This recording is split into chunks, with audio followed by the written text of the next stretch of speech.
Welcome back to Studio Chatter. Number 2 resolution in our unofficial poll is finances. Let's welcome Julianne Roberts from Larson Company to the table. Hi, Julianne. Welcome. Thank you. This is a good time to have you back. It is. Thank you. You're welcome. So one of the main reasons we wanted to have you back is after the holidays, it's kind of time to bring things back in check. Right. After maybe we've overspent. This year, in particular, I did a day-to-day spend in December just to see. Really? And keep to track honest. it. And yes, just to see what we were really spending and have an honest conversation after the fact to bring things in line. Pleased with some of the results, not so pleased with some of the other results, and then to have a fresh start in the new year and do exactly maybe some of the things that you have suggested. So you've talked about a 50-30-20 plan. Yes. Is that correct? Yes. Okay. So the 50-20-30 method for budgeting, the 50 is for essential living. So of your take-home pay, no more than 50% should be spent on your living expenses. So rent or mortgage, utilities, fuel, your internet, any car payment phones, any medical costs, daycare, I think would be considered in that. So that's 50% of your take-home pay should be spent on that. The 20% is on financial goals. Okay. So any investing that you do, any retirement that you contribute to, an IRA or something, any savings that you have for your emergency savings or long-term savings, and any credit card or card payments over and above that minimum payment should be in that investment category. So your essential is that you're paying like the minimum, you're going to pay at least the minimum on your credit cards. You're going to pay, your card payment, but anything that you want to pay off above and beyond that could be part of that 20% in financial goal section. Okay.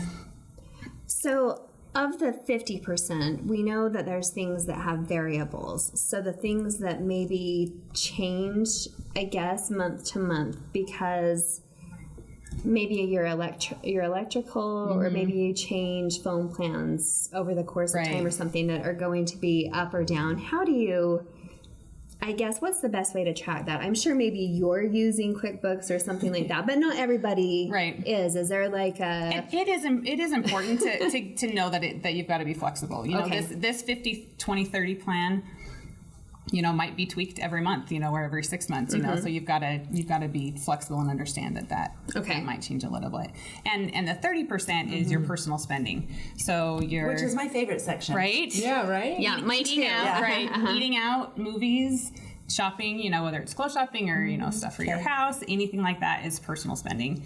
And that shouldn't go over 30%. Is pretty high. Yeah, when you think about 30%. Yeah, 30%. So I must do 50%, I reckon. Right. So, and that 30% should be like the top. Like you shouldn't be spending more than 30%, on that stuff. Yeah.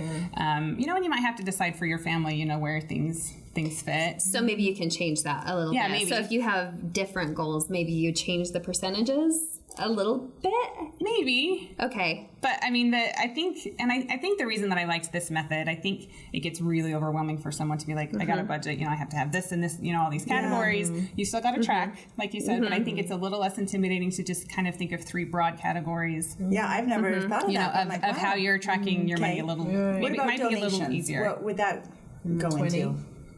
Your financial goals? I don't know, maybe.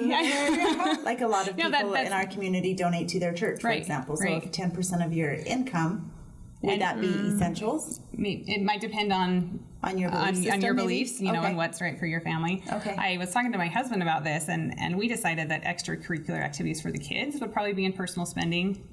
I would think so too. Because if you don't have some people that might, they don't get to do it. Right. Well, I remember this really stuck with me. I know the last time you were here, and when you start planning for those long-term goals, you were talking about your family going to Disneyland, and I think the car had broken down or something, and your little girl was really, distraught. When she thought that the Disneyland funds were going to fix the van or something. So being very particular, I think, about dividing out those funds and how you save them and putting them into different piggy banks, if you will, to make sure that everything is drawn out for the long term.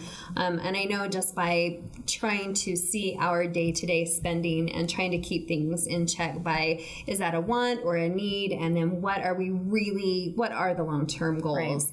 Right. And, if we want to retire 20 years from now, what do we have to do, in the next 5 years to make that happen? What needs to be in that 20%? Right. Or do we give up, Disney this year to go to wherever next year? Or, and maybe it is, I don't know if it's this paper, if it's Excel spreadsheets, maybe it is QuickBooks, I don't know. And maybe they can come to you for professional advice. But really, I think you have to get super granular for some of those things because there's not enough long-term planning anymore, which brings up the next point for helping kids. Yes. I cannot believe how many kids, even at the junior high and high school level nowadays, do not know how to write a check. Well, who writes checks? Right. I do. When was the last check you wrote? My kids' tuition for school. My 7th grader in one of his classes learned how to write a check. Right. Well, I know that it's not so common anymore, and I know that a lot of it now is just for auto deposit and but I still think that it's very it's still necessary. Right. I am appalled, really, that they're just learning it for maybe a finance class in high school. Right. Am I crazy? None of my kids even have checkbooks because I write a check about once a month for just usually the same thing. Right. But I don't believe any of my kids have checkbooks. So is it really like a thing of the past? I know so many things are electronic, which... Oh, okay, that's fine. You can get everything. Oh my gosh, I'm so old. This is... So how do we teach our kids about finances? I think one of the big things is just having a conversation with them. Okay. With my kids, we don't talk about specific numbers with them, but we talk tell them there's a finite amount of money, and what our family chooses to spend it on. Okay. The kids want a bigger house, or bigger yard, or their own room, and we talked about, okay, well, we could do that, but then maybe it would mean fewer vacations, or eating out less often, and good point. And we would rather have those kind of activities, experiences with our kids, than have one more bedroom that we need to, clean and keep track of. Absolutely. So even just having those conversations so they understand, we're choosing to do this instead of this. So I do the envelope system. I work at Utah Valley Magazine and I get commission. So my checks can just vary throughout the year. And so I go get it and then I divide my money up and I have like a birthday envelope, a date envelope, just all these different envelopes. But when the kids were little and at home, there were oftentimes I would bring home, put the money on the table, and they would see me putting the money in the envelopes like, oh, there's no money going in the closed envelope this month and only half the amount in this envelope. And it helped them like, oh, I'm not going to ask because that's the money we have. It's not a card.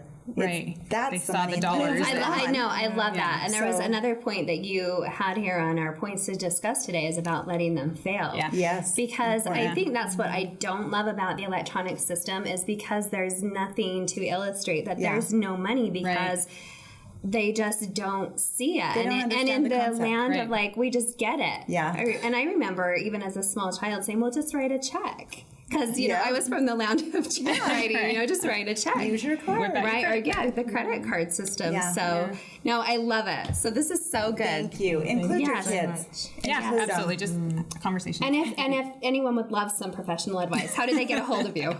So I work at Larson Co here in Spanish Fork. Okay. Our phone number is 801-798-3545. We're on Main Street across from Carl's Jr. You're on Facebook. We're on Facebook, media. Instagram, Twitter, Larson & Company. We're out there. Awesome. Thanks, We just Julianne. love having you. Yeah. Thank you so much. Coming up next, do you constantly fight with the kids to eat their vegetables? Stay with us for some help.